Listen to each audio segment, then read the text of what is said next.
네, 이 선생입니다.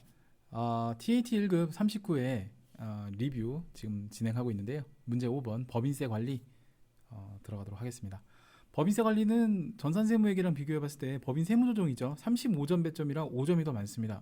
전산세무회계는 이제 30점 배점으로 법인 조정이 되어 있는데 AT 같은 경우에 TAT 1급 같은 경우에는 법인 조정이 35점, 5점이 더 많습니다. 그래서 5문제가 출제가 되는데요. 지금 보시는 것처럼 하나당 1점씩 더 많아요. 그래서 전체적으로 7점씩 5문제가 균등하게 출제가 되고 있습니다.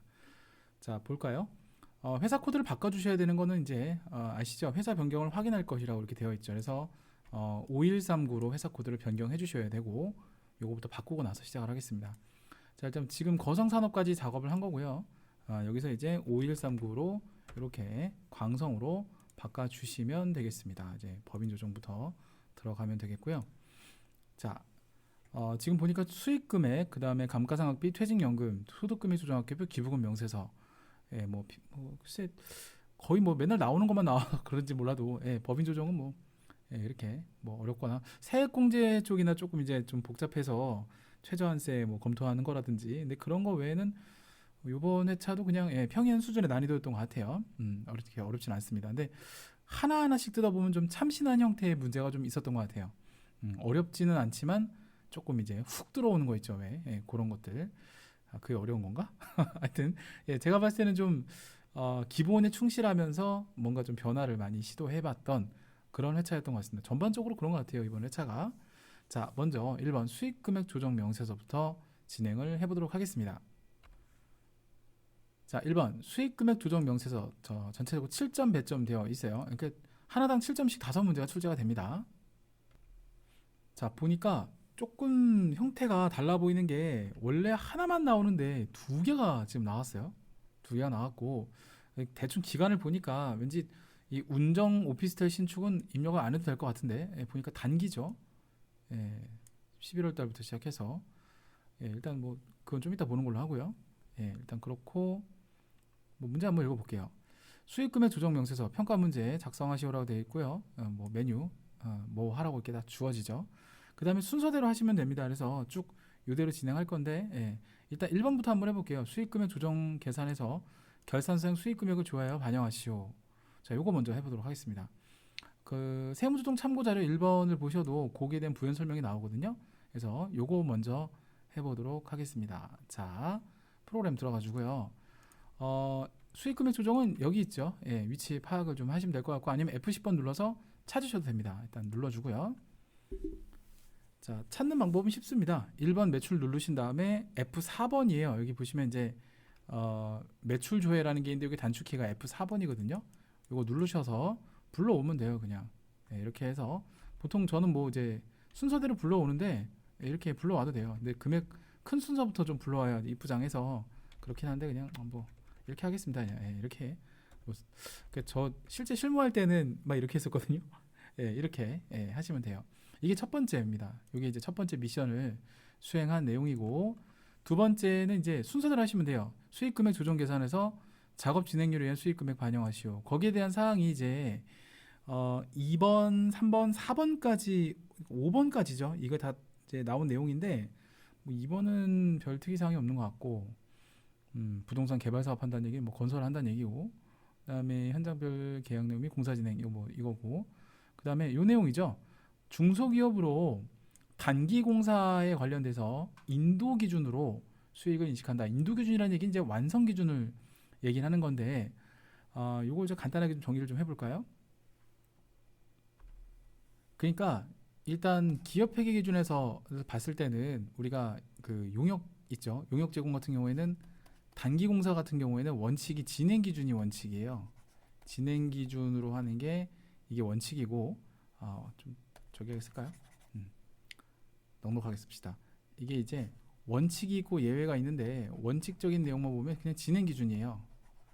진행 기준이고, 그 다음에 장기 공사 같은 경우, 장기 용역의 경우에는 그냥 원칙과 예외가 없이 그냥 진행 기준 하나밖에 없어요.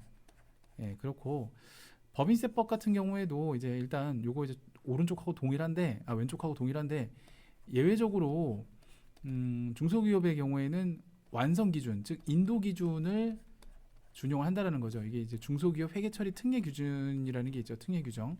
중소기업의 경우 중소기업 특례 회계 처리 특례 규정을 적용하는 경우에는 이게 적용이 되는데 이제 이걸 가지고 아마 회계 처리를 했다라는 것 같아요. 이 회사는. 세법에서는 그냥 그냥 진행 기준으로 해도 되고 뭐 원칙과 예외라기보다는 그냥 진행 기준으로 해도 되고요. 진행 기준으로 해도 되고 그 다음에 완성 기준도 되고요. 완성 기준도 돼요. 그리고 진행 기준 처리했다가 완성 기준으로다가 조정을 해도 됩니다. 실제로 회계 처리를 진행 기준 했다가 세법에서 완성 기준 처리를 해도 그거 인정을 해줘요. 뭐 그런 내용인데 사실 뭐 거기까지 나온 내용은 아니고 여기서는 그리고 이거는 당연히 진행 기준이에요. 이렇게 가다 보니까 뭐 크게 거리낄 게 없어요. 그러니까 다만 말씀드리면 세무조정이 없어요. 두 개 같기 때문에. 그래서 이 부분을 아마 판단하는 문제를 낸 것 같아요. 그래서 두 개가 나왔지만 사실상 운정 오피스텔 신축은 입력할 필요가 없는 거다. 이렇게 보시면 될 것 같아서 얘는 그냥 지울게요. 할 필요 없어요. 동대문 쇼핑몰 신축 요것만 이제 진행하시면 되는데 딱 봐도 지금 1년이 넘어요. 그죠? 일단 그렇고 동대문 물산한테 이제 도급을 받아서 하시는 거고 하단에 나와 있는 이 내용들 있죠? 이거 다 입력을 이제 해주면 됩니다. 순차적으로 하시면 돼요. 여기 있는 나와 있는 내용들 요거를 가지고 한번 입력을 해보겠습니다. 자, 뭐 입력은 되게 쉽습니다. 그래서 일단 들어가서 여기 이제 아래쪽에 보시면 작업 진행률에 의한 수익 금액 요걸 이제 계산할 대상이 하나죠. 동대문. 요것만 이렇게 눌러주시고 그 이제 별도의 화면이 나와요. 그래서 공사명은 그대로 문제 제시된 대로 동대문 띄우고 쇼핑몰 띄우고 신축 뭐 이렇게 하시면 되겠고요. 도급자는 이게 F2번이 안 눌러지죠. 그냥 치셔야 될 것 같은데 그냥 주식회사 동대문 물산 뭐 이렇게 치시면 되겠고 요거는 여러분 설마 94년도에 계약 체결한 게 지금까지 남아있을 일은 없겠죠. 그냥 다 1번이에요. 저도 실무에서 2번으로 한 적이 없어요. 1번 이렇게 하시면 되겠고 도급 금액은 35억이죠. 이렇게 하시면 되겠고 그럼 지가 진행률 산정을 해요. 총 공사비 누적액 9억 그대로 치시면 되겠고 총 공사 예정비 30억 그죠? 그럼 이제 진행률이 지금 30% 진행됐다고 나와요. 지가 알아서 계산을 해요. 그다음에 그대로 치시면 돼요. 전기만 수입 계상액 7천. 그다음에 회사에서 계상한 거는 단기까지 인식한 게 있는 거잖아요. 근데 이제 이걸 조심하셔야 되는 게 9억 3천을 입력을 하시면 줄이 바뀌죠. 요 아래쪽에 입력을 다 하시고 뜨는 금액이 있죠. 요것만 잘 캐치하시면 돼요. 5천만 원이 이제 입금 산입해야 될 금액인 거죠. 덜 계상했다는 얘기예요. 그만큼. 그럼 이제 그거를 추가로 플러스 시키면 되는데 뭐 손으로 계산할 필요도 없이 이건 뭐 그냥 여기까지 하시고 그냥 바로 수익금액 조정하시면 됩니다. 여기까지 한 게 이제 2번을 한 거고요. 3번을 해보면 조정사항을 반영하라고 되어 있잖아요. 그 요거는 여기서 여기 보시면은 이제 1번 있죠. 요거 이걸 누르시면 돼요. 그러면 화면이 돌아가요. 돌아가면서 아래쪽에 이렇게 희미하게 뜨잖아요. 그죠? 요거는 세무조정을 하라는 의미예요. 그래서 지금 우리가 더해줘야 되는 가산조정이거든요. 그리고 공사수익금액 요 란에다가 요 5천만 원을 똑같이 입력을 해주시면 돼요. 그래서 여기에 이제 5천만 원 입력을 해주시고 여기서 F8번을 누르시면 여기 합계 등록이라는 메뉴인데 세무조정하는 즉 소득금액 조정 합계표를 불러오는 메뉴죠. 이게 이제 전산 세무도 똑같이 합계 등록 메뉴가 있죠. 그래서 단축키만 달라요. 어쨌든 F8번 누르시면 기존에 이제 있는 거 건드리지 마시고요. 큰일 나요. 건드리면. 요거는 이제 기존에 입력되어 있는 내용이고 밑에 보면 공사기성고 차액이라고 되어 있는 부분 있죠. 괄호만 빼놓고 그대로 치시면 돼요. 그래서 공사기성고 차액 이렇게 입력하시고요. 그냥 5천만 원 때려놓고 유보 발생이에요. 이거는 이제 거래 시기, 그러니까 매출 인식 시점의 차이기 때문에 입금산입 유보로 처분합니다. 수익금액 조정할 때. 자, 그래서 요거는 복귀 이렇게 누르시면 됩니다. 뭐 이거는 세무조정을 뭐 손으로 쓸 필요는 없어서 그냥 바로 들어왔어요. 자, 일단 그리고 나머지 내용은 이제 4번까지 한 겁니다. 그리고 다 했어요. 여기까지가 끝입니다. 그러면 저장하고 빠져나오시면 돼요. 여기까지입니다. 뭐 어렵지 않죠. 자, 좋습니다. 2번 문제 감가상각비 조정 명세서로 넘어가겠습니다. 자, 문제 2번 감가상각비 조정 명세서 역시 7점 배점 돼 있어요. 이것도 뭐 난이도 조정을 잘 한 것 같은 문제죠. 예, 그리고 이제 계정세법과 관련돼서 요거 한 말씀 좀 드리고자 합니다. 자, 우선 전기 자료가 있는데 하나 팁을 드리면 전기 자적을이 나왔는데 자본과 적립금 조정면서 을 이렇게 특정 어떤 항목에 이렇게 부인 누계액이 존재한다는 얘기는 진짜 안 봐도 비디오거든요. 이거 10중 8구 단기 송금 추인해요. 예, 단기에 손금 추인 뭐 20만 원이 다 될 수도 있고 아닐 수도 있고, 그러니까 세무 유보 감소로 소멸될 수 있다, 뭐 이런 내용이거든요. 예, 그래서 뭐 이런 내용은 뭐 사실 이제 원리만 아시면 사실 어려운 내용은 아닌데, 뭐 이것도 이제 간단하게 좀 정리를 해보면, 자, 감가상각비 세무 조정은 만약에 한도 초과가 나오잖아요. 한도 초과가 나오면 그냥 이제 송금 불산입 그리고 이제 유보 발생, 세무 조정 정도는 이제 좀 알고 가시면 좋겠죠. 뭐 이거는 사실 회계관리 1급, 뭐 재경관리사 세무회계 정도 되셔도 충분히 알 수 있는 내용이에요. 예, 갑자기 뭐 전산세무 2급, TAT 2급 따고서 바로 넘어오시리라는 생각은 저는 안 합니다. 왜냐하면 공부량이 상당히 많거든요. 그래서 보통 그래서 곁가지로 같이 공부하는 시험들이 뭐 세무회계 3급, 세무회계 2급, 그다음에 재경관리사 회계관리 1급 정도는 공부를 하시고 보통 넘어오세요. 그게 원래 또 맞고, 예, 회계 자격증은요, 내가 원하는 타겟팅 하나만 따시는 건 전산회계 1급이나 FAT 1급 정도 수준에서 얘기고요. 전산세무 2급부터 넘어가기 시작하면 사실 어느 정도 이제 깨달아요. 회계 자격증이 이렇게 많구나. 뭐 운용사도 있고 ERP도 있고, 그죠? 그 견문이 넓어지기 때문에 보통은 수험생들이 하나만 준비하지 않습니다. 왜냐하면 그거 하나씩 원샷 원킬 하느니 차라리 한 방에 여러 개 준비해서 여러 개를 다 이렇게 해서, 보통은 이제 처음에 회계 쪽을 잘 모르시는 분들은 그냥 전산회계 1급만 딸게요, FAT 1급만 딸게요 하시다가 이제 조금 이제 전산세무 2급이나 TAT 2급 준비하시다 보면은 본의 아니게 또 이제 알게 돼요. 이런 자격증도 있고 저런 자격증도 있고. 그러다 보니까 원샷 원킬로 안 하고 한꺼번에 몰아서 합니다. 물론 저도 그런 시스템으로 가르치고 있고요. 단기간에 취준생들한테 많은 자격증을 줄 수 있는 가성비 좋은 쪽이 사실 회계긴 해요. 네, 그렇죠. 어쨌든 뭐 그런 특징을 이미 다 알고 계실 거라고 생각을 하고, 한도 초과일 경우에 일단 이렇게 하고요. 한도 미달일 경우는 이제 근데 요거는 이제 나중에 뭐 요거 연결되는 부분이긴 하거든요. 한도 미달의 경우에는 원칙과 예외가 있습니다. 그죠? 원칙과 예외. 원칙은 세무 조정이 없어요. 얘 좀 오해를 받을 수 있으니까 여기로 이렇게 뭐라고 해야 되나? 요렇게 갈게요. 요렇게.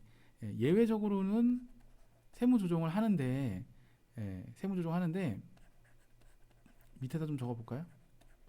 바로 이것 때문에 그래요. 이게 이후에 관련돼서 단기에는 송금불산 유보 발생되지만 차기에 송금 추인이 될 수 있는데, 요게 이제 우리가 좀 알고 있어야 될 게, 색깔 좀 다르게 해볼까요? 이 예외적인 부분이 바로 뭐냐면 일단 둘 중에 적은 금액을 한도로 송금 추인된다, 이제 이거거든요. 이게 뭐냐면 바로 전기말 부인 누계액 하는 부분. 그 다음에 책에는 이렇게 설명이 안 나오고 조금 다르게 설명되어 있어요. 근데 단기 시인 부족액 이렇게 표현을 해도 돼요. 어차피 둘 중 적은 금액을 가지고 하니까. 이렇게 해서 둘 중 적은 금액을 가지고 단기에 손금 산입하고 세무 유보 감소로 그 차이가 조정이 되는데, 그때 이제 여기 해당되는 이 부분 있죠. 이게 바로 이제 여기 전기말 부인 누계 요거랑 관련된 내용이에요. 그래서 둘 중 적은 금액을 한도로. 그래서 20만 원이 지금 적혀 있잖아요. 아까 그 20만 원은 제가 봤을 땐 10중 8구 송금 추인 됩니다. 자, 같이 볼게요. 자, 그리고 감가상각 자료가 이제 나와 있는데, 이게 고정자산 등록에 입력해야 될 자료죠. 여기 있는 거 잘 보시고, 특히나 이제 회사계산상각비 같은 경우는 직접 수정을 하셔갖고 입력을 하셔야 되는 그런 부분이 있어요. 그다음에 뭐 업종 코드 같은 거 요거 입력할 때 요거 좀 주의하시고, 기존의 고정자산 등록하고 조금 다른 점이 있다면 제가 말씀드린 이 내용들이 조금 달라요. 그렇다는 거고, 뭐 FAT 1급, 뭐 운용사, 뭐 ERP, 뭐 이거 많이 해봤잖아요, 그죠? 그래서 다른 점이 있다면 제가 지금 노란색 표시한 거, 요게 조금 달라요. 그렇고, 그치, 뭐 제조판 거 아니야? 뭐 다 아는 내용이니까. 자, 그러면 평가 문제를 한번 볼게요. 감가상각비 조정명세 작성하시오. 이게 이제 일종의 순서가 있어요. 고정자산 등록하고, 그다음에 미상각분 감가상각 조정, 그다음에 감가상각비 조정명세 합계표, 요 순서대로 갑니다. 그래서 고정자산 등록, 그 다음에 미상각분 감가상각 조정 명세, 그리고 감상합, 제가 줄여서 감상합이라고 하는데 감상합, 그 다음에 세무조정. 근데 개별 자산별로 세무조정 사항 이렇게 들어가거든요. 이 순서대로 하시면 돼요. 이게 AT는요 순서를 외울 필요가 없어요. 평가 문제 다 돼 있어요. 이게 전산세무회계가 조금 좀 그렇죠. 그게 없죠. 친절하지가 못하죠, 그죠? 예. 자, 그럼 여기 지금 밑줄 친 내용들 이 순서대로 진행을 한번 해보도록 하고요. 제일 먼저 고정자산 등록부터 진행을 한번 해보도록 하겠습니다. 자, 프로그램 들어왔고요. 자, 고정자산 등록, 그 다음에 이제 기계장치가 먼저죠. 기계장치를 먼저 눌러주시고, 자, 기계장치 코드 201번 이렇게 쳐주신 다음에 자산명은 이제 포장기계라고 하시면 돼요. 많이 해봤죠? 취득일자 2019년 7월 1일. 요거 단기 취득입니다. 그러니까 4번 신규 취득 및 증가란에다가 입력을 해주시면 되겠고, 정율법 맞죠? 내용일수 5년 들어가 주신 다음에 요거 취득 수량은 뭐 운용사에서는 입력하는데 여기서 입력 안 해요. 1번 500번대 예, 기계장치니까 예, 이렇게 또 제조 판관 경비 구분에 되어 있죠. 그리고 여기까지 일단 일단락 하시고 뒤에 이제 추가 등록 사항을 눌러 보면요. 이제 업종을 입력하는 게 있는데 여기 그냥 30번 이렇게 입력하시면 돼요. 이게 첫 번째 여러분 하실 일이고, 자, 그리고 여기서 이제 비품으로 넘어갈게요. 자, 비품으로 넘어가시면 이따가 이제 다시 한번 또 올 겁니다. 301번, 그 다음에 냉난방기 이렇게 가주시고 취득일자가 2017년 1월 1일. 요거 이제 계속자산이다 보니까 기초가액 300만원 취득원가 정기말 상각 누계에 그대로 입력하시고, 정율법 맞죠? 5년이고 뭐 판관비고 납두시면 되고요. 일단 여기까지가 또 이제 납두시면 돼요. 그 다음에 추가 등록 사항은 업종의 05 이렇게. 근데 갑자기 왜 차량 및 운반구라고 하는지 모르겠지만 어쨌든 05 이렇게 하시면 돼요. 자, 여기까지 하신 다음에 자, 1번을 보시면 자료 1의 감가상각비는 비품 냉난방기에 대한 전년도 상각부인액이라 되어 있어요. 여기 위에 있는 이 20만 원에 대한 내용, 제가 이제 송금 추인당한다고 하는 그 내용이죠. 자, 요거를 입력을 한번 해볼게요. 뭐 다른 건 없이 여기 15번에다가 입력하시면 돼요. 이렇게 여기다 이렇게 입력하니까 뭔가 더 지금 벌어졌어요, 그죠? 여기 사용자 수정 참 사용자 수정 50만 원 넣어주시는 거 이렇게 해주시는 게 맞겠죠? 예. 자, 그리고 기계장치로 넘어갈게요. 기계장치 같은 경우도 두 번째 내용을 보시면은 수선비가 500만 원 이렇게 회계 처리하였다고 돼 있는데 요거는 일단 개정된 내용은 지금 아예 그냥 말씀드릴게요. 요게 기존에는 300만 원 이하의 소액 수선비, 그쵸? 그리고 신규 취득 자산이기 때문에 뭐 정기말 장부가액 5% 둘 중 큰 금액 적용하고 뭐 이런 거는 적용 안 해요. 왜냐면 정기말이 없잖아요, 지금, 그죠? 그렇기 때문에 기계장치 같은 경우 이제 단기분 300만 원 소액 수선비를 지금 초과했죠. 500만 원, 그쵸? 예, 300만 원 이하의 소액 수선비가 아니기 때문에 500만 원은 자본적 지출 즉시 상각으로 이제 따지시는 게 맞긴 한데, 올해는 그러니까 이거에 대해서 300만 원 이하가 아니기 때문에 300만 원 넘었죠. 그러니까 이제 입력을 하시는 게 맞는데 2020년 세법에 만약에 이게 나오면 600만 원으로 지금 금액이 올라갔어요. 그러면 이게 600만 원 이하니까 이게 송금 인정이 되는 수선비가 돼요. 그런 입력을 하시면 안 돼요. 예, 500만 원 입력한다고 해서 프로그램이 알아서 600만 원을 잘라주는 개념이 아닙니다. 제가 입력을 해봤더니 그냥 그대로 나오더라고요. 그래서 2019년도 우리 문제를 지금 풀고 있지만 2020년도에 어떤 문제를 풀어야 되잖아요. 우리는 2019년도 문제를 지금 풀지만 2020년도 문제를 앞으로 풀 거기 때문에 예, 그래서 말씀드리는 거예요. 예, 그래서 이 부분은 예, 제가 봤을 때는 둘 중에 하나죠. 뭐 예, 그냥 저렇게 내고 600만 원 이하인데 500만 원 입력해서 틀리게끔 해서 예, 그쵸, 출제위원이 의도하는 거죠. 바뀐 거를 이제 아는지 예, 또 프로그램이 어떻게 돌아가는지, 그러면 이제 입력하면 안 돼요. 600만 원 이하니까 500만 원 입력하면 프로그램 알아서 잘라주겠지. 그걸 제가 해봤는데 안 되더라고요. 그래서 일단 저도 지금 유료화 작업 준비를 지금 하고 있는데, 기출문제 테마학습 법인 조정 2020년도 옛날 거를 다 2020년도 버전으로 세법도 업데이트하고 정답 해설도 새로 캡처를 지금 하고 있거든요. 자료를 지금 만들기 위해서. 근데 해보니까 600만 원으로 한도가 지금 요 문제를 그대로 넣어봤어요. 근데 500만 원이 다 부인당하더라고요. 그러니까 그 즉시상각, 자본적 지출 즉시상각 란에는 그 본인이 알아서 300만 원 이하를, 그죠? 지금 이 문제 같은 경우는 300만 원 이하, 2020년도 문제 같은 경우는 본인이 내가 알아서 셀프로 600만 원 이하를 판단해서 해당되면 입력하고 해당 안 되면 입력하지 말고 이렇게 하셔야 돼요. 프로그램이 알아서 잘라주지 않습니다. 그거 좀 조심하셔야 돼요. 그래서 어쨌든 입력을 안 한다는 거, 현행세법으로 만약에 이게 똑같이 숫자가 나온다면 그게 핵심적인 내용이고, 여기서는 그냥 500만 원 입력하시면 돼요. 여기 자본적 지출 즉시 상각 여기 란에다가 500만 원 입력하시면 됩니다. 뭐 어려운 건 없어요. 자, 그리고 뭐 나머지는 그죠? 다 완료가 됐죠. 다시 한번 볼게요. 일단 비품은 기계장치는 이게 맞고, 비품은 이게 다시 한번 보는 이유가 고정자산 등록만 잘 하면 사실 세무조정은 크게 뭐 문제가 안 돼요. 그냥 지가 알아서 쭉쭉 뽑아내기 때문에 좋아요. 뭐 크게 문제 없네요. 됐습니다. 자, 그럼 이제 1번은 다 하신 거예요. 1번. 뭐 그다음에 회사 상각비 수정 입력도 다 했죠. 다 한 거고. 그다음에 이제 2번을 하실 차례인데, 2번은 이제 미상각분 감가상각 조정 명세서 이 서식을 들어가라는 얘기예요. 그러면 여기 이제 비슷한 메뉴가 있는데 얘는 아니에요. 얘예요, 얘. 얘. 그래서 얘를 눌러주시면 유형자산 정률법 이렇게 눌러주시고, 이제 불러오기. 이게 지금 제가 미리 불러온 게 있어갖고 그래요. 이렇게 들어온 게 맞아요. 아까 제가 처음에 이거 뭐 수업 준비하다가 한번 잘못 불러와갖고, 원래 처음 여러분들은 불러오실 때 아무것도 이렇게 없어요. 또 내가 이걸 자, 이렇게 불러오면 이렇게 들어와요. 이렇게 불러오는 게 정상이에요. 아무것도 없어야 돼요. 제가 아까 수업 준비 때문에 잠깐 불러오느라고 뭐 확인하느라고. 자, 어쨌든 그렇고 됐습니다. 여기서 건드릴 게 없어요. 사실 뭐 원리를 설명을 해드리자면 여기 쭉 뭐 이렇게 나오는데, 위에 요걸 좀 봐드릴까? 위에 있는 거.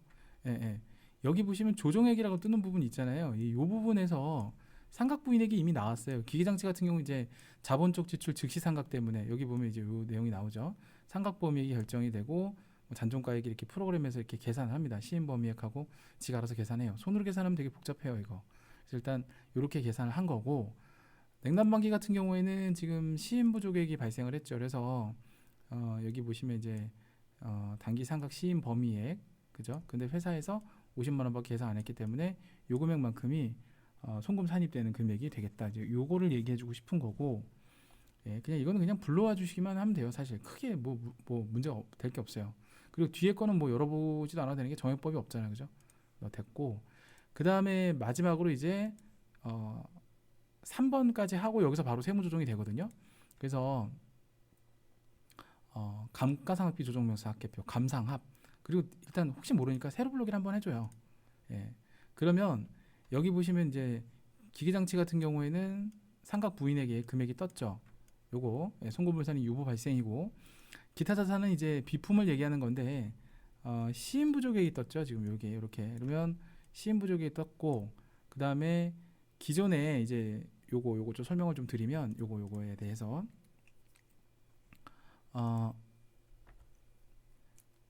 이거는 그냥 송금불산입 유보하면 되죠. 당초에 얘기했던 대로 송금불산입, 그죠? 유보 발생 뭐 이렇게 가지면 되겠고, 이 두 가지, 요게 이제 둘 중 그쵸? 적은 금액을 한도로 송금 추인된다라고 해서 20만 원이 송금 산입 세무 유보 감소가 됩니다. 이렇게 돼요. 당초에 송금 불산입 유보 발생했던 게 이제 넘어왔기 때문에 유보 감소로 없어지는 그런 내용이 되겠습니다. 자, 그래서 이건 이렇게 보실 것보다는 F8번 합계 등록 있죠. 이거 눌러주시면은 이렇게 떠요. 이렇게 뜹니다. 뜨는데 지금 보시면은 이런 식으로 나오죠. 이렇게도 나오고 이렇게도 나오죠. 뭐 이걸 그대로 치셔도 됩니다. 그래서 그냥 뭐 기계장치, 감가상각비, 뭐 상각 부인액 이렇게 치셔도 되고, 그대로 치셔도 돼요. 그냥 3872 500 유보 발생 이렇게 하시고, 요거 기타 자산인데 비품이라고 하면 되겠죠. 비품, 감가상각비, 손금, 추인액 이런 식으로 하셔갖고 20만 원 유보 감소 이런 식으로 정리를 하시면 돼요. 뭐 어려운 거 없습니다. 자, 됐습니다. 이렇게 하시고 마지막으로 저장 한번 눌러주시고 빠져나오시면 되겠어요. 자, 여기까지가 이제 문제 4번까지 평가 문제 순서대로 하시면 됩니다. 조정은 뭐 진짜 뭐 다른 것도 물론 그렇지만 순서대로만 그냥 하시면 딱딱딱 맞아 떨어져요. 좋습니다. 다음 문제로 넘어갈까요? 자, 3번 퇴직연금 부담금 조정 명세서가 되겠습니다. 이것도 이제 우리가 조정을 하다 보면요, 서로 연관되는 조정들이 있어요. 가지급금 인정이자 조정 명세서랑 지급이자 업무무관 지급이자 송금불산입 명세서, 이게 이제 서로 연동이 되고요. 지금 이제 퇴직연금 부담금 조정 명세서는 퇴직급여 충당금 조정 명세서랑 연결되어 있는 세무조정입니다. 그 외에도 뭐 수익금액 조정하고 조정 후 수입하고 연결돼 있듯이 역시 이렇게 되어 있거든요. 서로 이제 연결되는 조정들이에요. 그래서 내용을 좀 보시면 자료가 이제 퇴직급여 충당부채에 관련된 사항들이 나와 있죠. 자, 한번 볼게요. 자, 보니까 퇴직연금 부담금 조정 명세서를 작성하시오라고 되어 있고, 뭐 이렇게 순서대로 하라고 되어 있습니다. 그래서 이미 송금산입한 부담금 등의 계산, 퇴직연금 등의 부담금 조정, 소득금의 조정학계표 세무조정, 이제 요거가 있는데, 사실 이것보다 더 중요한 거는 퇴직급여 충당금 조정 명세서를 이제 우리가 근거로, 여기 이제 세무조정이 나와 있는 이유가 사실 그것 때문이거든요. 우리가 이제 그 부인 누계액을 입력을 해야 되는 부분이 가장 사실 최대 관건이에요. 다른 걸 다 맞게 입력해도 그거 잘못되면은 그냥 다 진짜 아작나요. 그래서 일단 요거를 해볼 건데, 우선 명세서를 한번 띄워볼게요. 명세서를 띄워보고 봐야지 좀 더 눈에 들어올 것 같으니까, 자, 같이 한번 보겠습니다. 퇴직급여 충당금 조정 명세서 여기 있고요. 퇴직연금은 여기 밑에쯤에 있어요. 그래서 얘를 먼저 보겠습니다. 퇴직연금. 사실 뭐 굳이 퇴직급여 충당금 조정 명세서 안 가도 돼요. 여기 나와 있는 내용이 이제 퇴직급여 충당금 조정 명세서에서 내용을 땡겨 오는 거예요. 그래서 여기 보면 이제 보통은 AT 같은 경우는 여기 이게 다 되어 있어요. 그 이거에 대한 결과값으로 세무 조정을 한 게 이거랑 이거라고 보시면 돼요. 데이터를 다 넣어놨습니다. 근데 뭐 사실 이건 지금 안 보셔도 되고요. 이것만 보셔도 됩니다. 자, 여기서 세로 블록을 한번 눌러주신 다음에 일단 시작을 할 때 뭐 안 불러도 상관없는데 혹시 모르니까 저는 세로 블록에 하고 시작을 해요. 항상. 일단 그게 일단 중요하고, 자, 그 다음에 하셔야 될 게 이제 2번 이걸 작성하라는 얘기인데, 얘를 먼저 작성을 해야 이제 나오거든요. 근데 2번을 작성하는데 그중에 1번을 먼저 작성을 하는 거예요. 그래서 요걸 하면 되는데, 이거를 하기 전에 이제 우리가 알 수 있는 부분이 이제 전기말 내역이에요. 그래서 확정급여형 퇴직연금인데 전기 자본금 정의금 조정명세서 을을 참고한다고 돼 있죠. 요건데 위에 보시면 퇴직연금만 일단 보세요. 작년에 이제 재작년이죠. 기초잔액, 작년 기초잔액으로 넘어왔고, 또 추가로 해서 지금 이제 현재 여기 어차피 필요 없구나. 현재 그러니까 올해 기초잔액이 8,250만 원이 마이너스 됐다는 얘기는, 이게 퇴직연금 확정급여형 같은 경우에는 중간에 해지를 하거나 누가 뭐 퇴직연금을 찾아가지 않는 한은 불입할 때 과세이연이 되죠. 불입할 때 세금을 계속 이제 송금산입으로 인정을 해줘요. 심지어 신고조정 강제사항이에요. 그러다 보니까 당연히 회계에서는 이거를 확정급여형 퇴직연금이라고 하면 이걸 뭘로 처리했겠어요? 퇴직연금 운용자산으로 처리를 했겠죠. 그러면 이게 재무상태표에 들어갈 거지 손익계산서 갈 건 아니잖아요. 근데 세법에선 이거를 손금으로 본다니까요. 그러니까 이것도 그렇고 들어왔다는 얘기는 이거 전부 다 송금산입 세무유보 발생으로 지금 누적돼서 넘어왔다는 얘기예요. 이게 이미 송금 산입한 금액이에요. 또 기초잔액이고, 그렇게 보시면 돼요. 그러면 프로그램에서 우리가 여기서 기초퇴직연금 예치금 있죠. 이게 8,250만 원이 나와야 돼요. 물론 이거 말고도 다른 방법으로 볼 수 있는 방법도 있습니다. 만약에 이 회사가 전부 다 때려 넣었다면 여기서 F4번일 거예요. 아마 F4번 요거 잔액조회 이거 누르신 다음에 198 하시면 여기 퇴직연금 운용자산에 대한 잔액이 딱 떠요. 봐요. 그죠? 이거 다 송금산이 신고조정 강제사항으로 했다니까요. 그리고 단기 증가 뭐예요? 이거 추가로 불입한 거예요. 단기 감소는 뭐예요? 해약한 거. 근데 되게 웃긴 거는 1700 단기 감소 1700 있죠. 이게 뭐랑 같은 금액인 줄 아세요? 아까 학계 등록 눌러보실 때 이거 있죠. 이거 한 거예요. 이거. 그럼 무슨 얘기냐면 여기서 바로 제가 말씀을 드리면 저 퇴직연금 운용자산 1700 감소한 거 있죠. 이게 뭐냐면 이렇게 했단 얘기예요. 차변에 분계를 굳이 해보면 뭐 원천세 같은 거 다 무시하고 충당 부채 1700 꺼내서 주고, 그 다음에 퇴직 연금 줄였을게요. 운용자산 1700 이렇게 돼서 줬다는 얘기예요. 그러면 감소하죠. 퇴충도 감소하고 퇴직연금 운용자산도 감소하고, 그러니까 저걸로 꺼내서 줬기 때문에 얘도 감소해야 돼요. 그래서 기준 퇴직연금 수령 및 해약액은 1700이 들어가야 돼요. 그 다음에 추가로 납부한 거 아까 F4번 198 이거 있죠. 1억 5230. 그러니까 딱 보면 이렇게 하면 돼요. 그냥 이거 여기다 입력하고, 이거 여기다 입력하고, 이거 줬으니까 여기다 입력하고, 이렇게 하시면 돼요. 저것만 주의하시면 돼요. 그래서 그대로, 근데 이게 안 눌러져요. 그래서 외우시든가 아니면 어디에 써놓으시든가 계산기에 쳐놓으시든가 그렇게 하면, 저는 계산기에 두드려 놔요. 쳐놓으면은 보니까 1억 5230이죠. 1억 5200 아이고 30. 얘는 불러오기가 이상하게 안 돼요. 이렇게 들어가시면 됩니다. 그 다음에 이제 뭐라고 되어 있냐면, 기초 이 문장을 좀 확대해 드릴게요. 뭐라고 되어 있냐면, 이미 이 중에서 신고 조정에 송금 산입한 금액이 얼마냐 이렇게 물어봤어요. 얼마일 것 같아요? 응? 8,250 다죠. 이게 다 송금 산입한 거잖아요, 그죠? 그래서 그거 다 쳐줘요. 8,250. 그 다음에 자, 퇴직연금 부인 누계, 뭐 우리 없었잖아요. 퇴직연금에 대한 세무 조정 자체가 없었어요. 퇴직급여 충당부채만 있지. 그러면 얘는 패스. 그리고 수령 및 해약액, 이게 바로 이거죠. 이거 이렇게 올려줘서 1700 그대로 쳐주시면 돼요. 그럼 이제 봐봐요. 나오잖아요. 이것만큼이 전부 다 다시 또 송금 인정이 된다. 이렇게 돼요. 이렇게 됩니다. 이게 정상이고, 여기까지가 2번 하신 거예요. 여기 2번. 이제 1번 해야 되죠. 이제 세무조정. 이제 여기서 들어가는 부분이 바로 여기인데, 이미 다 계산이 되어 있어요. 중요한 건 왜냐하면 지금 퇴직금 추계액 이제 나오는데, 얘가 더 큰 금액, 그죠? 어차피 이거는 둘 중 큰 금액이잖아요, 그죠? 보험 수리적 가정 그리고 회사 계상 둘 중 큰 금액이니까 얘가 어차피 떠 있어요. 지금 여기 봐봐, 떠 있잖아요, 그죠? 새로 불러오기. 전산세무에게는 이거를 손으로 다 입력하게 하죠. 전산세무에게는 퇴직급여 충당부채 조정을 친절하게 넣어주진 않아요. AT가 좀 친절한 편이고, 프로그램이 안 친절해서 그렇지 AT는 나머지는 다 친절해요. 일단 다 들어가 있습니다. 그리고 이 세무조정 굳이 이렇게 표현 안 해줘도 돼요. 왜냐면 세무조정 소득금액 조정학계표에 나와 있거든요, 사실은. 그런데 여기서 우리가 퇴직급여 충당부채 세무조정을 가보셔야 되는 게 하나 있어요. 그것 때문에 이제 여러분들한테 이게 되게 중요하다 말씀을 드린 게 있는데, 자, 근데 안 가도 되는구나. 여기 있구나. 여기 있긴 있네. 이걸로 보셔도 돼요. 자, 그냥 써드릴게요. 일단 그러면 저는 이게 없어서 찾았거든요. 그러니까 어디서 찾냐면, 여기 들어가면 이것 때문에 부인 누계, 기초 부인 누계에게 추가로 또 부인 당한 거, 이거를 더해야 돼요.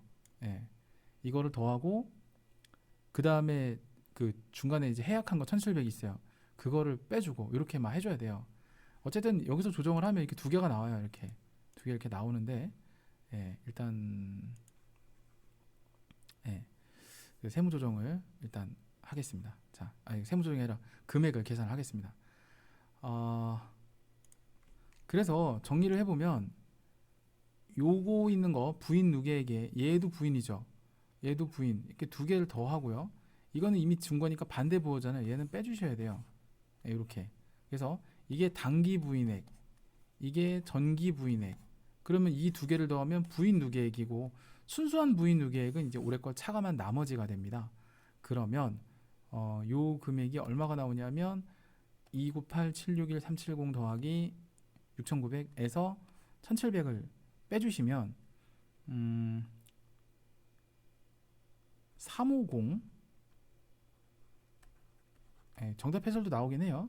761 그리고 370 얘가 나와요.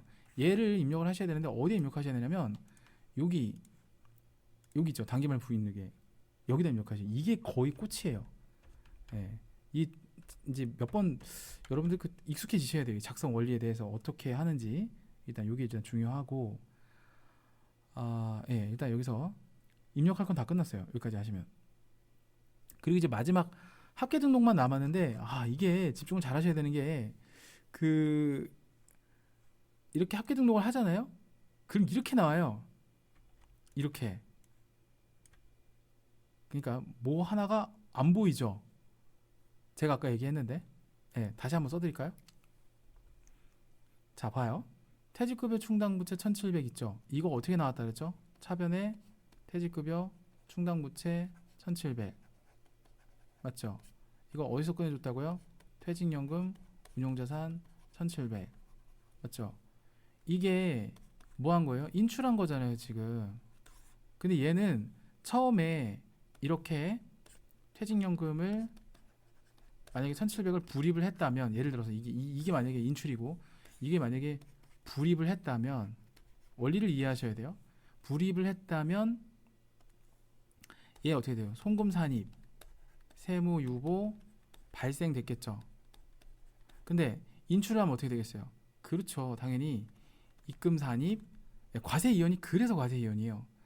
예, 플러스 유보 감소가 됩니다. 이거 조금 이해 안 가실 텐데 이게 맞아요. 그러니까 납부할 때는 세금을 깎아주는 척 하다가 나중에 인출할 때 세금이 늘어나는 구조로 돼 있어요.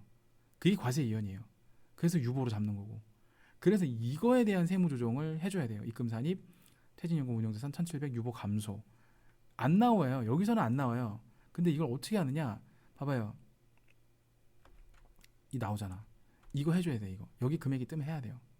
그래서 우리가 여기서 해야 되는 부분은 학계 등록을 누르신 다음에 여기서 퇴직연금, 뭐 이제 정답 해설대로 하면요, 그냥 퇴직연금 지급액이라고 나와 있어요. 그냥 그냥 심플하게 1700 유보 감소 이렇게 해주시면 돼요. 요거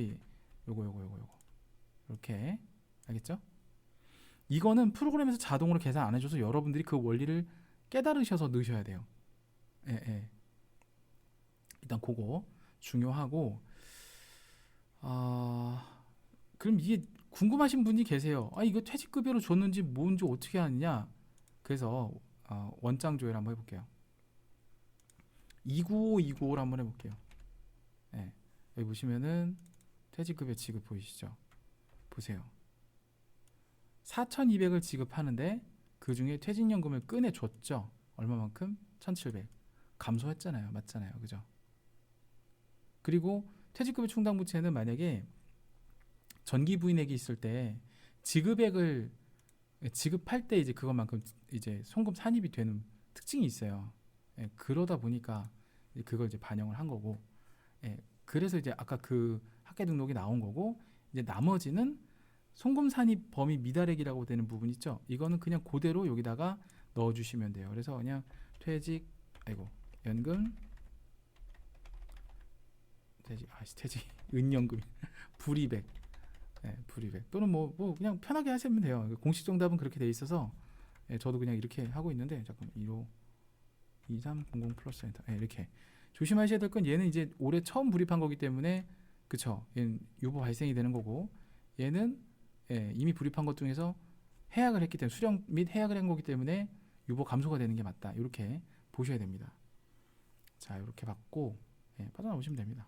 그리고 다 했어요. 저장하고 나오시면 완료가 되겠습니다.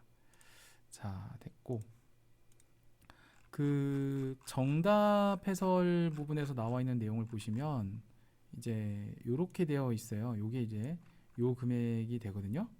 요게 부인 누계액을 구할 때는요, 단기말 부인 누계액이니까 작년에 퇴직급여 충당부채 부인당한 거, 올해 추가로 불산입되는 거, 그 중에서 중간에 송금 인정되는 건 빼고나 나머지 순액으로 입력을 하셔야 된다는 거, 제가 지금 화살표 체크한 거 있죠. 그것만 주의하시면 나머지 뭐 수월하고, 또 하나는 이제 이거에 대한 세무 조정 있죠. 이거에 대한, 좀 내려볼까요?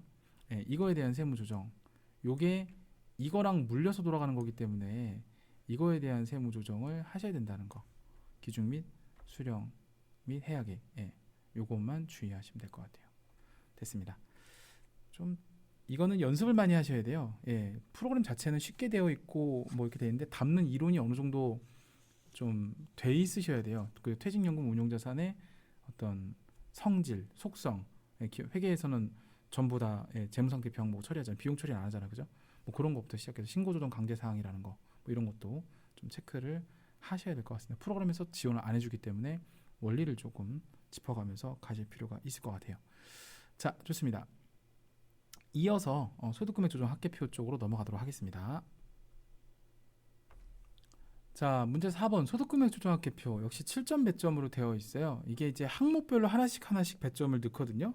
그래서 어떤 거는 입력을 안 하는 게 1점을 먹는 것도 있어요. 예, 제가 봤을 때 이제 점수 배점이 조금 그렇습니다. 6개를 입력하지만 하나는 입력을 안 해도 되는, 예, 그렇게 되어 있습니다. 자, 일단 1번부터 바로 볼게요. 뭐 다른 내용은 없어요. 그래서 1번부터 같이 보시면 전기에 부도가 발생을 했대요. 그쵸. 그리고 외상매출금 대손이 충족되었다. 비만 계정 인식할 것이라고 되어 있는데, 이게 여러분 부도 발생 같은 경우는 여러분들 다 인식을 해주는 게 아니고 이 3억 5,400 이게 사실 얘는 없어도 돼요. 금액을 줬기 때문에. 이게 비만 계정 인식하라는 얘기는요, 1,000원 남겨놓으란 얘기예요. 1,000원은 제외시켜라. 그래서 정답을 그냥 바로 보여드릴게요. 예, 밑에 정답 보시면 딱 요것만큼만 송금산입해야 돼요. 유보 감소. 예, 비만 계정 1,000원을 제외한 나머지를 세무조정 하셔야 됩니다. 그래서 요건 바로 입력을 해보면 요거는 그냥 생으로 여기를 그냥 들어가셔야 돼요. 뭐 얘는 다른 게 없어요. 각자 단품 메뉴이기 때문에. 예, 그래서 여기에 추가적으로 하시면 되는데, 뭐 그냥, 예, 정답에 나와 있는 네이밍을 그냥 하시면 돼요. 그냥 전기, 송금3 인정이구나. 전기 대송금 부인액 뭐 이런 식으로 하시고, 금액 353999 플러스가 엔터, 이렇게 유보 감소. 조심하셔야 될 건 유보 감소예요. 이것만 주의하시면 될 것 같고, 네, 뭐 1,000원 남겨놓는 건 뭐, 예, 그렇게 하시면 되겠고. 자, 이 상태로 바로 넘어갈게요. 두 번째, 뭐 여기 이렇게 보시는 게 낫겠죠. 이렇게, 예, 1번 건너뛰고. 자, 손익계산서 법인세 등 계상, 법인세와 지방소득세, 이건 진짜 점수를 주려고 낸 거예요. 여러분 그거 아시나요? 이게 이제 세무조정은 이걸로 할 건데, 혹시 조회해서 하라라는 문제가 나올 수 있어요. 그러면 여러분 여기 표준손익계산서를 들어가셔서요. 표준손익계산서. 이건 다른 데선 조회가 안 돼요. 여기 보면은 법인세 등이 어디 있어요? 어디 갔지? 여기 있다. 법인세 등이 여기 있네요. 예, 보통은 AT 같은 경우는 웬만하면 데이터 값을 주어서 맞춰요. 그래서 이게 맞아요. 예. 근데 이제 조회해서 만약에 하라고 하면은 여러분들 소득금액 추정합계표, 그러니까 예를 들어 뭐 법인세가 계상되어 있다 이렇게 나오거든요. 그러면 표준손익계산서 가신 다음에 여기서 합계 등록을 누르잖아요. 그럼 되게 재밌는 게 나와요. 보세요. 보이시죠? 예. 요거 그냥 그대로다가 올려서 하시면 돼요. 만약에 지금처럼 문제를 줬으면 이거 굳이 안 해도 되는데, 예, 조회를 해서 해야 되는 문제가 나왔다. 그러면, 예, 여기서 조회하시면 돼요. 물론 원장 조회를 하셔도 돼요. 계정별 원장. 근데 여기서 그냥 하는 게 낫잖아요. 그죠? 예, 그래서 뭐로 할까요? 그냥 998? 998 쳐도 돼요. 코드를 쳐도 돼요. 119, 180, 기타 사유출. 이런 식으로 하셔도 됩니다. 이런 식으로 밑에 거 참고하셔서 하시면 되겠습니다. 이런 팁도 있어요. 뭐 이건 알고 계시는 분들도 계실 텐데, 어쨌든, 예, 얘는 지금 새로 고침을 해줘야 돼요. 반영이 안 됐기 때문에 이제, 예, 이렇게 해주셔야 되겠죠. 띄워놓은 상태에서 했기 때문에. 그다음에 3번을 보시면 자비익 계정에 반영되어 있는 68,000원은 이게 지방세 환급가상금, 뭐 지방세 환부이자라고 하죠. 국세 환급가상금처럼 입금부산이 귀타로 처분하죠. 그래서 요거 뭐 이런 식으로 처리하면 됩니다. 또 바로 입력해 볼까요? 입금부산입이니까 이쪽에 가야 되죠. 그래서 그냥 그대로 이름을 그냥 쳐주면 됩니다. 지방세 환급 가산금 이런 식으로 쳐주시면 되고, 68,000원 기타, 예, 기타. 예. 그 조정 금액에는 입력하시는 거는 아니에요. 예, 여기 별도로 입력할 거 없어요. 예. 그다음에 요거 자산 감액 조정, 요거는 제가 원리를 잠깐만 설명을 드릴게요. 보통은 회계 기준에서 처리를 하잖아요. 그러면 그냥 이렇게 하죠. 차변의 매도 가능 증권 얼마? 120만 원 맞죠? 그다음에 대변의 매도 가능 증권 평가 이 회계 기준대로 처리를 하자면, 그쵸? 뭐 굳이 처리를 하자면 뭐 이렇게 하면 되죠. 그죠? 120만 원. 근데 이제 요게 재무상태표 항목이고 요것도 재무상태표 항목이고 이렇게 돼 있어요.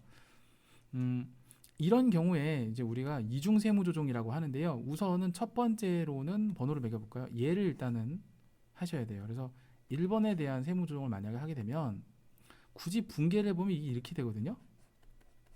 매도 가능 증권 120만 원. 그쵸? 요건 이제 송금, 산입 이렇게 돼요. 120만 원. 그냥 굳이 분개를 해보면 이렇다는 얘기예요. 세법상 분개를 해보자면 그죠? 이렇게 해줘야 된다는 얘기고 그 다음에 2번에 대한 내용을 좀 볼까요? 2번? 2번 다른 색깔 하자. 2번 같은 경우는 이게 평가이익 자체를 또 이제 부인해야 돼요. 그러니까 얘도 아니고 얘도 아니다 보니까 평가이익을 여기다 놔보세요. 저도 처음엔 이걸 이해를 못했었어요. 그러면 이게 되게 웃긴 게 입금 산입이 돼요. 네. 저도 처음에는 자산 감액 조정까지는 알겠는데 얘는 뭐지라고 했었어요. 근데 이제 요즘에 이제 세무사 회계사 교재를 보면서 좀 총회법, 순회법에 대해서 좀 제가 봤는데 수업 준비하면서도 근데 요게 이렇게 들어가야 돼요. 그러면은 이걸 나중에 정리를 하잖아요. 그러면은 이제 어차피 세법은 총회법 관점에서 이렇게 처리를 하니까 회계에선 뭐 저렇게 처리를 해도 그 결론은 이렇게 나와요. 그러면 결론은 이거에 관련돼서 우리가 어떻게 처리해야 되냐면 요것만 송금 산입 그쵸 요거 이제 세무 유보 발생이 됩니다. 그 다음 입금 산입 요건 뭐냐면 기타로 처분하시면 돼요. 왜냐면 얘가 자본이기 때문에 이게 기타 포괄 손익 누계액이잖아요. 재무상태표 예, 자본 얘는 뭐예요? 자산이잖아요. 자산을 감액시키는 거기 때문에 그렇게 보시면 돼요. 그러니까 둘 다 아니다. 세법에서는 나는 자산의 임의적인 평가증을 인정하지 않는다. 그걸 그 잣대로 일단 들어가시면 제도 부인당하고 제도 부인당해야 되는 거예요. 근데 저는 처음에 공부를 좀 얄팍하게 할 때 저 평가이익은 자본인데 그 자본의 구성 요소만 바뀌는 건데 왜 저걸 그럼 부인하지 말아야지라고 생각했는데 아니요. 저 두 개 자체 사실을 세법에서 아예 인정을 안 한다고 보시면 돼요. 그러니까 차변만 부인하는 게 아니라 차대변이 다 없던 사실로 만들어줘야 보니까 지금 제가 밑에다 쓴 빨간색 쓴 거 1번하고 녹색으로 쓴 2번 이런 결과가 나와요. 그래서 세무조정이 두 개가 들어가요. 네, 그렇게 이해하시면 되겠고 그래서 이렇게 나옵니다. 세무조정이 입금 산입, 평가이익, 그다음에 송금 산입, 매도가능 증권. 그래서 입력을 해보면 우선 여기부터 먼저 할게요. 매도가능 증권이 178번인가 그럴 텐데 이렇게 그 다음에 120만 원 유보 발생 이렇게 가시고 그 다음에 평가이익도요 그냥 몇 번이더라 매도라고 할까 매도 가능 이렇게 쳐서 평가이익 뭐 이렇게 아니면 평가이익이라고 하셔도 돼요. 120만 원 유보 발생 유보 발생이랑 기타 큰일 날 뻔했네. 기타 소득이 있고 7번 기타 잉여금 증감 요걸로 가시면 돼요. 일단 이렇게 가시면 되겠고 마지막이죠.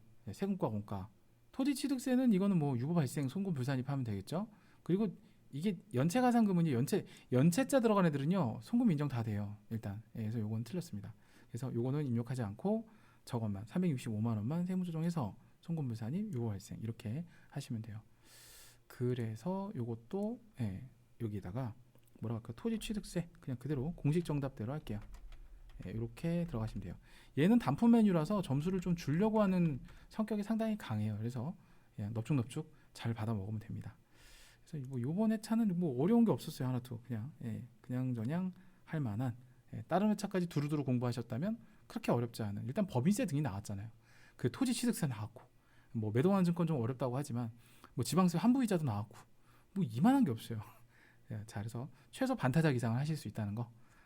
자 좋습니다. 이제 마지막 순서로 기부금 세무조정 나왔는데 이것만 하고 마치도록 할게요. 자 기부금 세무조정으로 바로 가도록 하겠습니다. 자 5번입니다. 기부금 조정 명세서 역시 7점 배점 되어 있는데요. 우선 순서대로 쭉 다 말씀을 드리고요. 뭐 개정사항이 있긴 한데 뭐 간략하게 말씀드리고 마치도록 할게요. 자 이것도 이제 순서대로 하시면 되는데 기부금 명세서를 작성을 하고 그 다음에 세무조정 반영하라고 되어 있죠. 이제 요거 먼저 해야 돼요.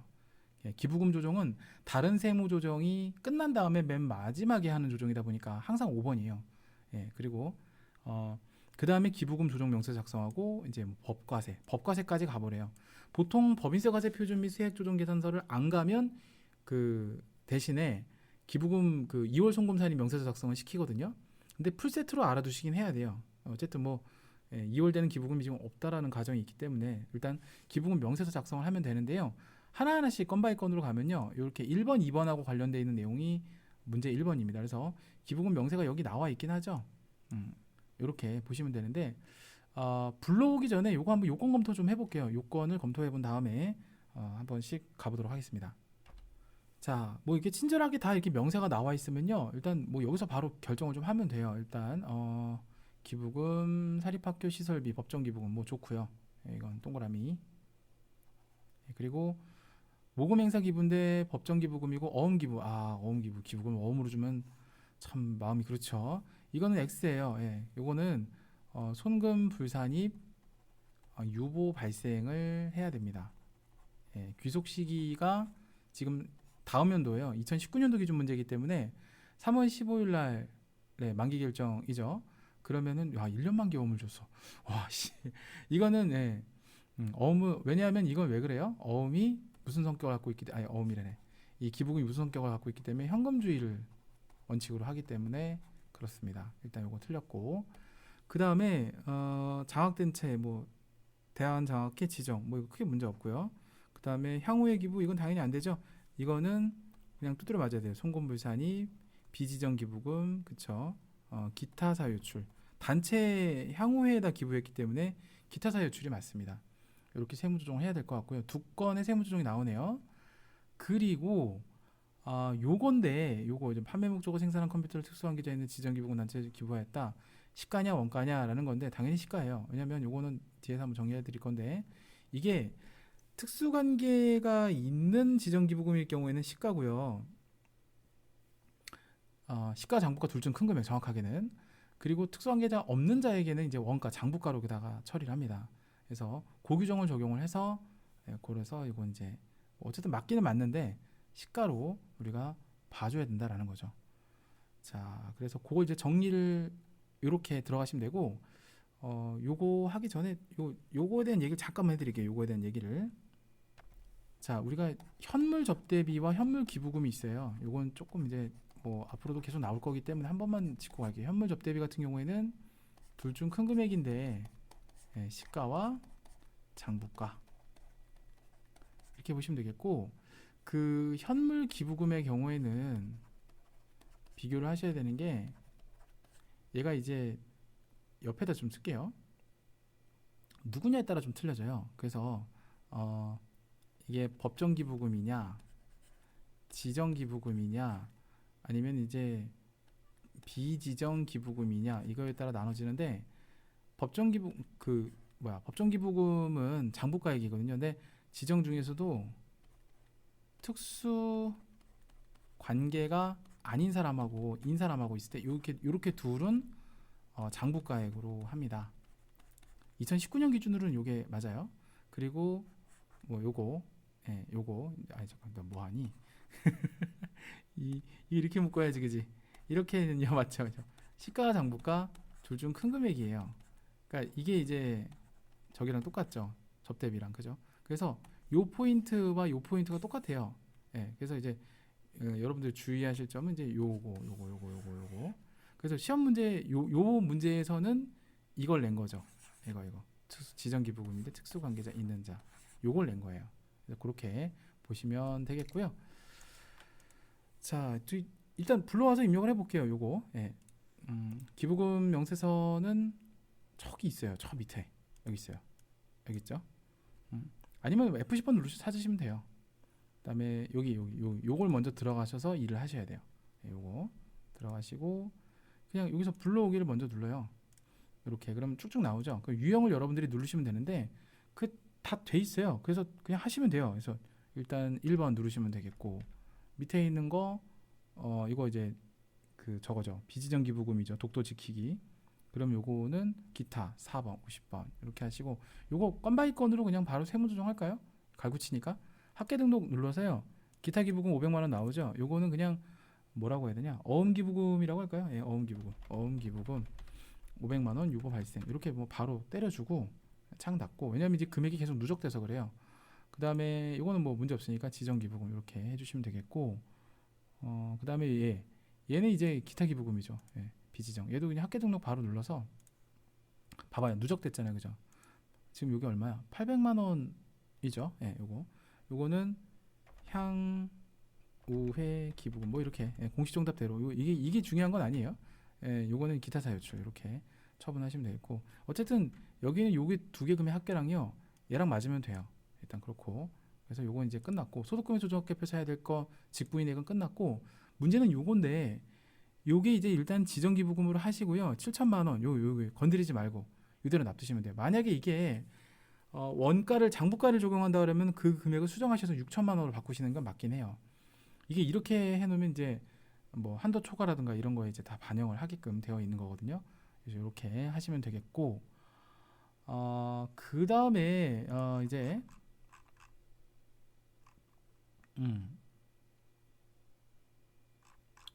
일단 이렇게 송금 그 산입 계산으로 이동 여기로 넘어가 볼게요. 자 이렇게 들어오시고 그 문제에서 제시된 내용을 보니까 이게 없어요. 이름 좀 쉽게 나온 거예요 그나마. 그리고 다른 내용은 없고 그다음에 소득금액 조정학계표 세무조정 반영하시고 보게 돼 있는데 이거 그냥 그 여기까지가 사실 다 끝난 거예요. 이제 그래서 들어오면은 얘를 이제 누르면은 여기서 나오죠. 요걸 이제 새로 불러오기를 이렇게 하시면요. 지금은 없죠. 없는데 이렇게 불러오기를 하시잖아요. 그러면 뭔가가 생기면서 이렇게 들어와요. 요게 지금 공식 정답에 나와 있는 답하고 똑같이 지금 되어 있는 부분이거든요. 앞에서 입력을 다 하면 근데 이제 많이 물어보시는 게 선생님 앞에서 그러면 내가 만약에 실수할 수도 있잖아요. 뭐 소득금액 조정학계표 틀릴 수 있고 할 수 있잖아요. 괜찮아요. 평가 범위는 이게 부분 점수를 인정해 줍니다. 그래서 앞에서 틀렸어도 뒤에 있는 게 그냥 그 틀린 거 기준으로 그냥 맞게 했으면 맞는 걸로 해주기 때문에 그냥 몇 가지 채점 카운트만 일단 체크를 해요 컴퓨터가. 그래서 채점 프로그램 자체가. 그래서 이거는 그렇게 뭐 영향을 주거나 이렇게 어려워하거나 하실 필요는 사실상 없고요. 지금 보면 서식이 조금 달라져 있어요. 공식 정답에 나와 있는 서식하고요. 제가 여러분과 지금 보시는 그 서식이 조금 틀려져 있어요. 이게 왜 그러냐면 이게 지금 밑에 뭐가 더 생겼죠? 이게 잠깐만요. 공식 정답에 나와 있는 서식이 이거예요. 근데 지금 다르게 생겼죠. 맞아요. 올해 기부금 기준이 바뀌어서 세법 개정으로 인해서 기부금에 대한 그 계산 방식이 조금 바뀌었어요. 2월 공제 관련된 내용이 좀 바뀐 게 있어요. 그래서 그것 때문에 여러분이 보시는 화면이랑 이거랑 좀 틀리거든요. 그래서 그거에 대한 내용은 뒤에 설명을 일단 하고 여기 있는 것만 놓고 계산하면 이제 뭐 사실 똑같아요. 뭐 다른 건 없어요. 여기서 이제 뭐 한도 초과의 합계도 다 맞고 다 똑같거든요. 여기서 저장 한번 눌러주면 그냥 끝나요. 사실은 더 할 건 없고 밑에 보면 이제 뭐 이런 것들이 더 나와 있긴 한데 이건 뭐냐면 요거에 대한 내용을 좀 설명을 이제 해드리면 이게 없었어요. 왜냐하면 이제 추가적인 설명을 드리면 작성 원리가 여기서 프로그램에서 말씀드릴까요? 이게 왜 이렇게 된 거냐면 예전에는 여기서 그냥 써드릴게요. 예전에는 그러니까 종전에는 개정 전에는 그 기부금 2월 공제 대상이 단기에 만약에 송금을 해야 될 게 있다면 단기 송금을 먼저 하고 두 번째로 부족한 부분을 2월 송금을 했었어요. 요게 이제 규정이었다면 지금 개정된 지금 내용은요. 색깔 다르게 쓸까? 다르게 쓰자. 자, 개정된 내용을 말씀드리면 이게 바뀌었어요. 순서가 2월 된 거를 먼저 해주고 그 다음에 단기 거 중에서 그래도 한도가 남으면 송금 이렇게 됐어요. 그래서 이게 무슨 얘기냐면 그 기부금이 보세요. 아무리 여러분이 상식적으로 생각을 해보셔도 이렇게 적용되면은 이것보다 이게 이제 시간이 좀 더 1년만큼 더 딜레이가 되겠죠.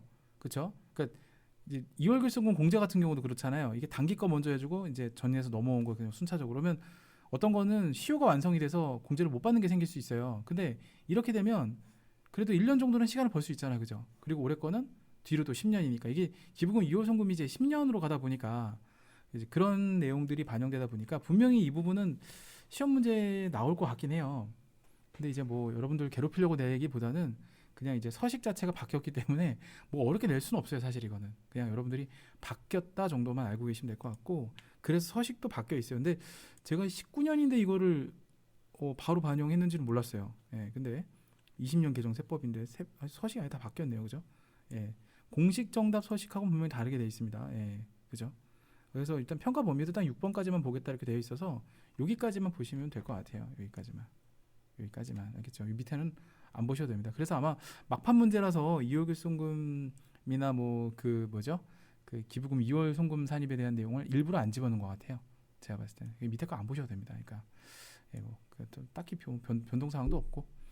자, 그리고 나서 이제 끝난 게 아니죠. 마지막으로 법과세를 가셔야 돼요. 끝난 게 아니야 지금. 법인세 과세표준 및 세액조정 계산서. 자, 일단 저장을 한번 눌러주시고요. 꼭 눌러야 돼요. 그 다음에 법인세 과세표준 및 세액조정 계산서는 법인 조정의 두 번째 줄에 있어요. 여기 눌러주시고 세로 블록기를 한번 눌러주시면요. 보세요. 이렇게 뿅 하고 들어오잖아요. 이렇게까지 하시면 돼요. 들어왔을 때 다른 거는 뭐 됐고 이게 들어왔는지만 보시면 돼요. 예, 여기까지 하시면 됩니다. 그래서 마지막으로 저장 눌러주시면 다 완료가 되겠습니다.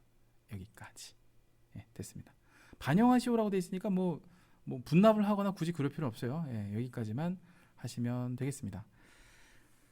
자, 이렇게 해서 여러분들과 함께 TAT 1급 39회 지난 이제 2월 15일 날 기출됐던 문제를 리뷰를 한번 해봤고요. 뭐 여러 가지 코로나 상황까지 겹쳐서 제가 말씀드렸듯이 학원도 휴원하고 막 그러면서 좀 많이 이거를 준비를 진작에 좀 해드렸으면 좋았는데 저도 갑자기 오프라인 수업이 갑자기 다 온라인으로 대체되는 바람에 여러 가지 준비를 많이 하느라고 리뷰가 본의 아니게 늦어졌습니다. 일단 이 부분은 좀 죄송하게 생각하고 앞으로는 꾸준하게 영상을 좀 많이 올릴 계획이에요. 그래서 또 앞서 말씀드린 대로 유료화 카페를 통해서 이제 카페 자료라든지 그 다음에 동영상 부분도 리뷰는 계속 무료로 제공할 거예요. 근데 기출문제 테마학습을 하나의 약간 브랜드화 시켜서 유료화하는 작업도 준비를 하고 있습니다. 그래서 많이 필요하신 분들 활용해 주시고 어쨌든 저는 또 다른 리뷰 또 전산세무 이제 이거 한번 해보고 싶어요. 전산세무랑 TAT랑 이렇게 공통적인 특징들만 모아서 테마를 또 한번 꾸며보는 것도 좋을 것 같거든요. 그래서 그런 것도 한번 기획을 한번 해보도록 하겠습니다. 보통 보니까 시험을 같이 준비하시더라고요. 예, 저도 일단 그렇게 준비했었고. 자, 좋습니다. 리뷰는 여기서 마치는 걸로 하고요. 시청을 해주시느라고 좀 긴 시간이었죠. 예, 대단히 감사했습니다. 저는 또 다른 리뷰 또 다른 주제를 가지고 또 여러분들과 함께 찾아뵙도록 하겠습니다. 자, 저는 여기서 인사드릴게요. 대단히 감사합니다.